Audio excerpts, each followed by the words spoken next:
Hello and welcome to this video on making a historically accurate India Pale Ale. India Pale Ale or IPAs are a specific subset, or more accurately, historical branch of ales that are surprisingly common today, although it may be a brief fad in beer consumption, such as we hope for Budweiser. In terms of IPAs, there is a far more substantial history than the piss in a can sold by Anheuser-Busch. Instead, IPA is a long-standing beer, generally adapted for long voyages across oceans in the age of sail. To keep the beer safe for consumption over the weeks, months, and arguably even longer period of travel, the brewery added unprecedented amounts of hops to keep the beer safe to drink, but as a result of the extended travel time, it also became a much lighter in colour beer. Typically, it has somewhere between 5 and 10% alcohol by volume. The bitterness can be anywhere up to 100 IBUs, and the colour is between 4 and 16. The whole IPA thing begins way back in the middle to the late 18th century. The whole thing begins with a brewery called George Hodgson's-Borough Brewery. It was exporting beer to India for, unsurprisingly to most people, the East India Company. Basically, the East India Company was buying beer for their soldiers stationed there. The idea is that this brewery would make its beer and ship it over there and everybody would be happy. Except this wasn't working. The ships that were meant to take the beer to India had to travel for months, and unfortunately, your typical beer brewed at that time simply did not make the trip intact.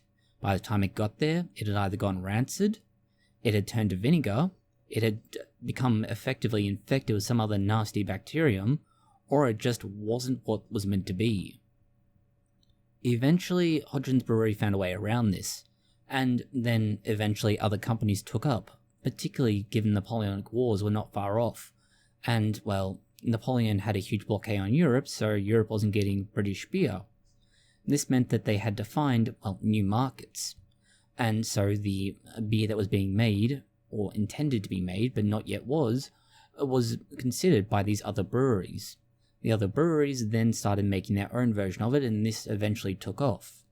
However, the IPA sold now is not actually a true IPA, or at least not historically. Let's start with the issues, and it's that going to India took at least 6 months. And we say at least 6 months as you have no idea where you are in the age of sail. It could well be that you are miles off course, or that you are only a day or two from where you intend to be. Yes, maps and other things will help you, but only so far.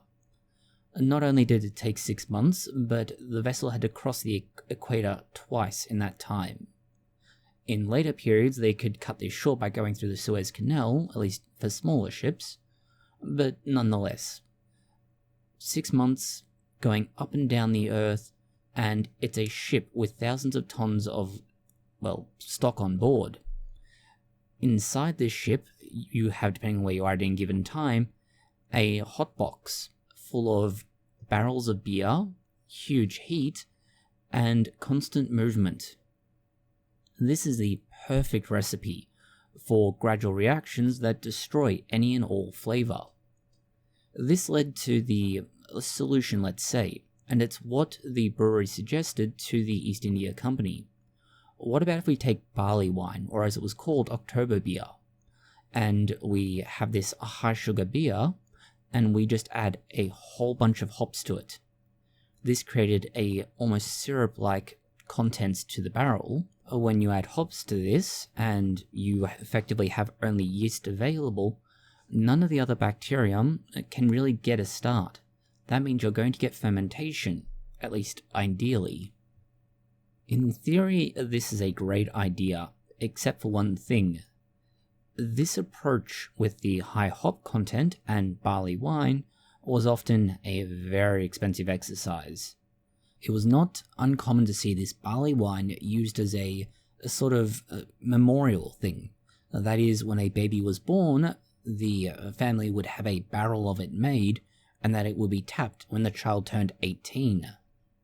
In order to ensure it lasted 18 years, they would obviously just add a lot of hops, but think about this. If it's something intended to last 18 years, and often stored in a sherry barrel, along with the hops required for that to happen, it's a lot of ingredients and a lot of specialized knowledge. It was expensive, and they had to figure out a way to not only make this cheaper, but make sure it could survive all the way to India.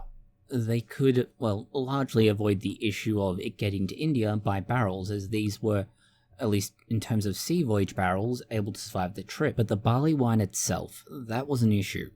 And the way they got around that was by simply using a lot of hops, and particularly Kentish hops.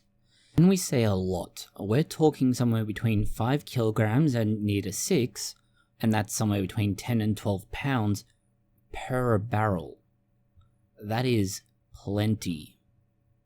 This was good though, because, well, the people who received it over in India with the East India Company were happy to receive beer that had at least a similar taste to home in terms of the hops selected. Once the beer took off internationally, and it was a very profitable endeavour, other companies started doing so as well. Gradually, the domestic demand sort of tapered off, and by that we mean what were local versions of Indian Pale Ale did get made, but the Indian Pale Ale that was being shipped overseas never really saw itself being used domestically. The IPAs sold domestically were a much more diluted version, and eventually, well, the IPA became an unnecessary thing to make anyway, as, well, refrigeration meant you could ship beer overseas and you didn't have to worry about it turning bad because, well, temperature fluctuations aren't an issue if you have a properly functioning refrigerated ship. This led to the IPA gradually beginning to die out, but the IPA saw a resurgence in the USA. Due to Prohibition and arguably World War I, there were issues around, well, the availability of beer, and certainly the industry simply having no market available. This was compounded by, in the 20s, a pathogen went through and destroyed many of the typical hops that were available at the time, and this meant that you now didn't have bittering hops available, you didn't have demand for a massive period, and a lot of the adult male population was, well, dead or injured. So you didn't have that market and the ability to fund and sustain the industry. Because of that, we did eventually see in America that there was a American IPA developed. And this was developed as a, well, partly in response to issues around the availability of hops, but also just as a bizarre cultural development. The American hops that were developed in the 50s, and this was some years after the Prohibition ended, and again, in part due to the issue of, well, sending supplies internationally for the Second World War. In the 50s, you had the newest and arguably first domestic hops variety made in America. This was the Cascade. Now America had their own hops variety, and the first variety. It had history with IPAs due to the, well, historical nature of shipping internationally, and so they started making their own. In Australia, they had a similar issue, and this was largely due to being a colonial possession. Since, well, America to a lesser extent, but certainly Australia, had to be supplied with beer, they developed their own style too, as they eventually created their own hops varieties to match. This meant you had a, let's say, a division in the kind of IPAs available, depending on where in the world you are. You have the English-style IPA, which is largely balanced between the strength of hops and malt flavours, and honestly has more in common with a pale ale than it does, well, an Indian pale ale. It's just a little more bitter. You will find that they tend to have a slightly more floral taste from the hops, along with a slightly fruity character from the English ale yeast. They also are less bitter at up to 60, but generally lower to 40. Alcohol percentages are between 5 and 7, so we're not talking about anything too crazy. The American IPA is a little bit different. As a general rule, the IPA took off initially due to, well, America operating internationally, but then in the 70s really, and more recent years, more so than ever, craft breweries have really embraced the idea of an IPA. They're generally more floral and fruity and have a lot more hops than, well, British IPAs do. They're also slightly more bitter, between 50 and 70. However, even within America, there is a division again between East and West Coast. The West Coast tends to be more intense with how many hops they added, while the East Coast tends to be more in line with English styles and therefore rely more on the malt, balanced against the hops. There is the Imperial IPA or Double IPA, which is basically your American style, but they add even more hops and generally will double hop it or dry hop it. They generally have a low end of bitterness at 65 and can go up to 100. The alcohol content is also significantly, well, more, between 7 and nearly 11%. There is also a arguably unique subset again within America, and that is the New England IPA. It's unique in that it has certain features that aren't present in the East versus West Coast styles or the American style overall. And this is because not only do they dry hop quite late, but also the use of things like, well, wheat and oats adds a cloudiness to the beer. Strangely, these are generally not as bitter as the others are, sitting somewhere in the middle at 50 to 70. They're also generally more lighter coloured. This is more in line with a wheat beer rather than a barley wine, but nonetheless, it is still considered an IPA of a kind. Now for a recipe that you can apply yourself. I want to begin with a original gravity once everything is together at 1.065.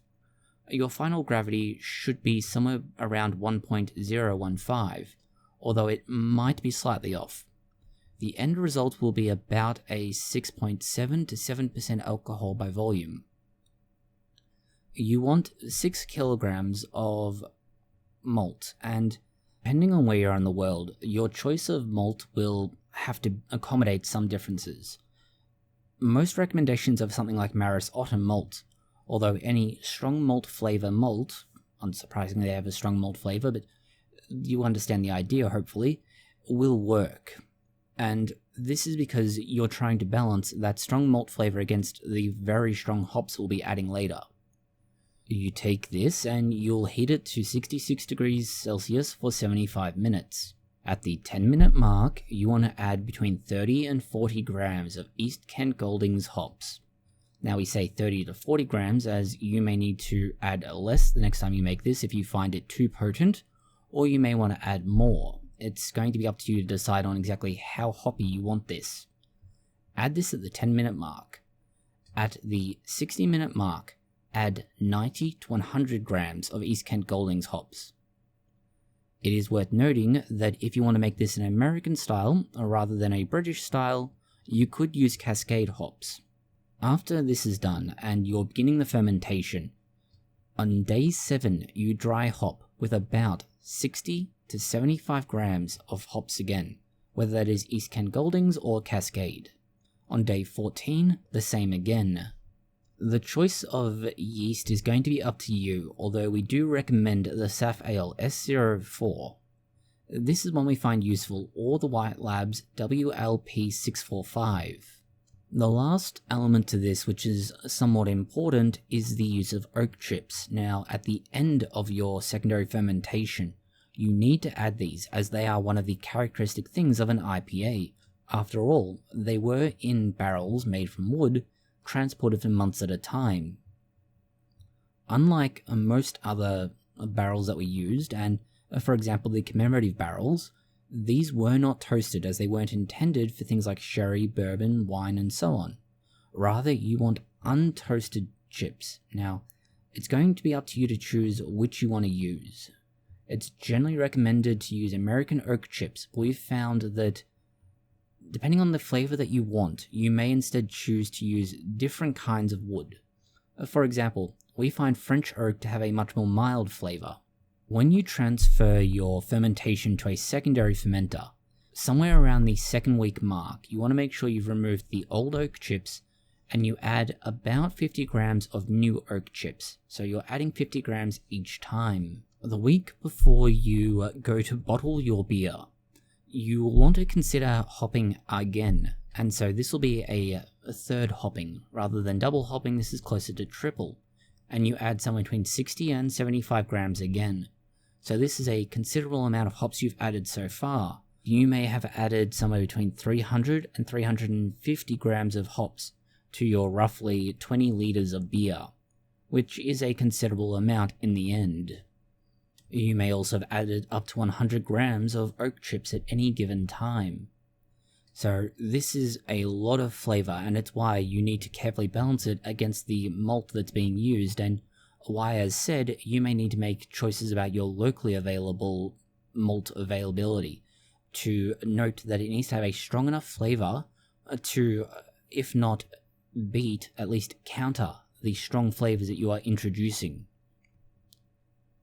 Overall, IPAs are initially at least, acquired taste.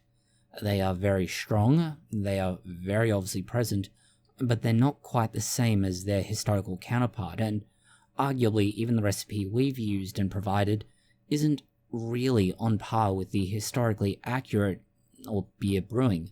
But we're also not shipping it internationally, so there's more time for us to use things and make changes once we get our head around just what it is that's happened, and the same thing applies to you. You can look at this as a jumping off point, and the changes you might want to make to flavor, and particularly whether or not you want to change hop varieties, the amount of hops, the kind of oak chips or even other woods, the amount of malt and the type of malt that you're using. All of these things are variables you can play with to get just the result that you're happy with and that you'll enjoy drinking. Thank you for watching this video. If you found it interesting, consider liking, sharing, and subscribing. Please post any comments, questions, or suggestions you have below.